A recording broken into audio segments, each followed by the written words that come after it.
రేవంత్ రెడ్డి గారి ప్లాన్ అంటే మనం ఇన్కమ్ తీసుకొస్తే ఇన్ఫ్రాస్ట్రక్చర్ స్టేట్ని డెవలప్ చేసి ఎంప్లాయ్మెంట్ కానీ రియల్ ఎస్టేట్ కానీ డెఫినెట్గా పాజిటివ్గా పర్ఫెక్ట్ వేలో వెళ్తే కొనుక్కున్న వాళ్ళకి లాభం. ఎందుకంటే ల్యాండ్ కొద్దిగా అవైలబిలిటీ వస్తుంది. ఇప్పుడు నాన్ యూజబుల్ ల్యాండ్ యూజబుల్లోకి వస్తుంది. సరే, ఇప్పుడు ఏదైతే గవర్నమెంట్ చెప్పిందో ఈ 9,292 ఎకర్స్ ల్యాండ్ అంటే ఇది రీడెవలప్మెంట్కి నిజంగా అనుకూలంగా ఉందా? అంటే దీంట్లో ఎలాంటి లిటిగేషన్స్ కానీ ఎట్లాంటి సమస్యలు లేవా? మీకున్న అవగాహన ఏంటి సార్? డెఫినెట్గా పాసిబిలిటీ ఉందండి. ఎందుకంటే public is growing like anything. We are number 1 in India. ప్రపంచంలోనే నెంబర్ 1 పాపులేషన్ ఎవరిదంటే మంది. హైదరాబాద్కు ట్రెండ్ ఉంది, హమ్ కిసీసే కమ్ నహి. రియల్ ఎస్టేట్లోనే పాపులేషన్లోనే కాదు, డయాబెటిక్స్లో మనం నెంబర్ 1 ఉన్నాం, క్యాన్సర్లో నెంబర్ 1 ఉన్నాం.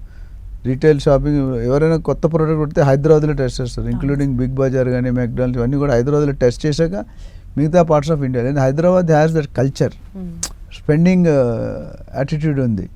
సో దానివల్ల ఏంటంటే రియల్ ఎస్టేట్ పెరగడం వల్ల ఎంప్లాయ్మెంట్, ఇండస్ట్రీ, డబ్బులు ఇవన్నీ వస్తున్నాయి, బయింగ్ కెపాసిటీ పెరుగుతుంది, జీడిపి పెరుగుతుంది.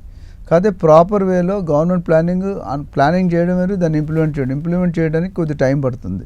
మీకు అర్థమవుతుందా? ఇంప్లిమెంట్ చేయడానికి టైం పడుతుంది. బట్ ఒకసారి ప్రాపర్ వేలో ఇంప్లిమెంట్ అయితే నోబడికి ఏ గవర్నమెంట్ ఉన్నా, ఏ సీఎం ఉన్నా, నందమూరి తారక రామారావు గారు సీఎం అయినప్పుడు 1980s ఎప్పుడో ఉంది.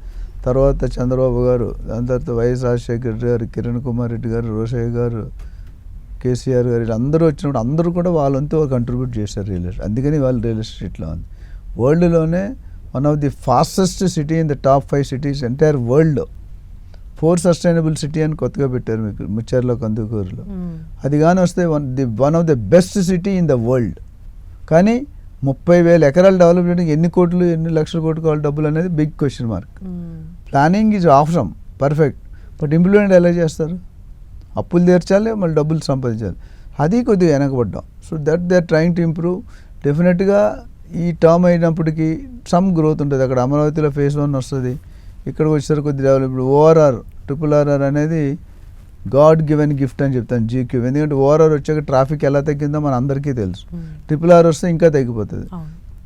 మన రేవంత్ రెడ్డి గారు సీఎం అవగానే ఒకటి చేశారు, urban area, suburban area, rural అని 3 భాగాలుగా. అంటే సిటీ నుండి ORR వరకు అర్బన్ ఏరియా, ORR నుండి RRR వరకు సబర్బన్ ఏరియా, RRR నుండి తెలంగాణ బార్డర్ వరకు రూరల్ ఏరియా.